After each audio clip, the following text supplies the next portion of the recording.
காலைதோறும் புதியவை. உன் தாயிடம் கூறிவிடு. ஆகஸ்ட் 11. நம்முடைய மீறுதல்களின் நிமித்தம் அவர் காயப்பட்டு, நம்முடைய அக்கிரமங்களின் நிமித்தம் அவர் நொறுக்கப்பட்டார். நமக்கு சமாதானத்தை உண்டு பண்ணும் ஆக்கினை அவர் மேல் வந்தது. அவருடைய தழும்புகளால் குணமாகிறோம். ஏசாயா 53:5. ஆப்பிரிக்கா காட்டுப்பகுதியில் வாழ்ந்து வந்த ஒரு தந்தையும் அவரது 10 வயது மகனும் வழக்கம் போல பறவைகளின் முட்டைகளை சேகரிக்கப் போனார்கள். ஒரு செங்குத்தான பாறையின் இடையிலுள்ள இடத்தில் நிறைய முட்டைகள் இருப்பதை கண்டார்கள்.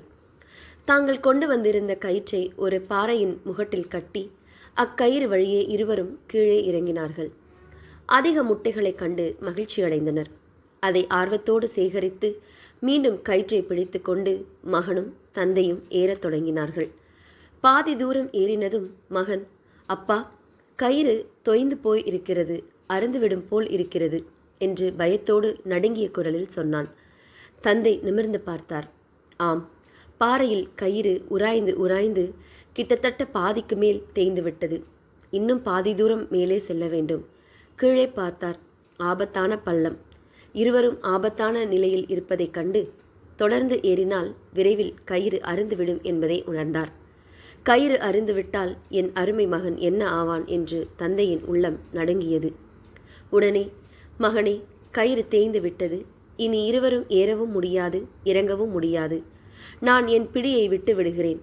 நான் மறைந்தாலும் பரவாயில்லை. நீ மேலே ஏறிவிடு. கயிறு உன்னை மட்டும் தாங்கும். மகனே, நான் உனக்காக மறைத்ததாக உன் தாயிடம் கூறிவிடு என்று சொல்லி தந்தை கயிற்றை பிடித்திருந்த தன் கையை விட்டுவிட்டார். மகன் நடுக்கத்தோடு கீழே பார்த்தான். தன் தந்தையின் கோர மரணம். அப்பா, எனக்காக மரித்தீர் என அலறினான். இயேசு நமக்காக ஜீவனை விட்டார். பாவம் என்கிற பயங்கர பள்ளத்திலிருந்து நாம் ரட்சிக்கப்படுவதற்காக தேவகுமாரன் தன்னை பாவமாக்கி கோர சிலுவை மரத்தில் தன் ஜீவனை விட்டார்.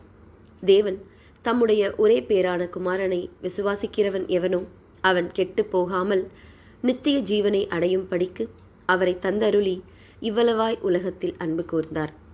அவருடைய அன்பை யாரால் அறிந்து கொள்ள இயலும்? அவரது மரணமே நமது ஜெயம்.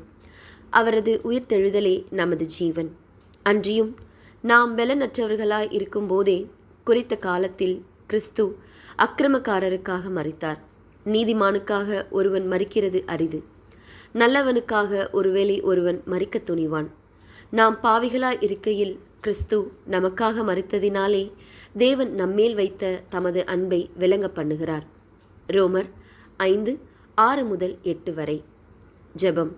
நல்ல மேய்ப்பரே, எங்களுக்காக உம் ஜீவனை தந்ததற்காக உமக்கு நன்றி. ஆமேன்.